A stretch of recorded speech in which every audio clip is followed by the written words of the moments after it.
జీవులందరూ వెళ్ళిపోతుంటారు ప్రయాణం. చిన్న చిన్న చిన్న చిన్న దివ్యల్లాగా చిన్న చిన్న దీపాలు వెలిగినట్టు వెలుగుతూ వెళ్ళిపోతుంటారు.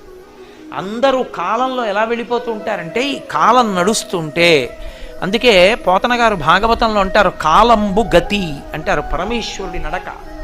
అందులో వెళ్ళిపోతూ ఈ జీవులన్నీ దీపాలు, కొన్ని కోట్ల దీపాలు వెళ్ళినట్టు వెళ్ళిపోతుంటారు. ఇవన్నీ ఎటు పెడతాయంటే అన్నీ దక్షిణానికి వెళ్ళిపోతాయి, అన్నీ దక్షిణ దిక్కుకు ఎడతాయి.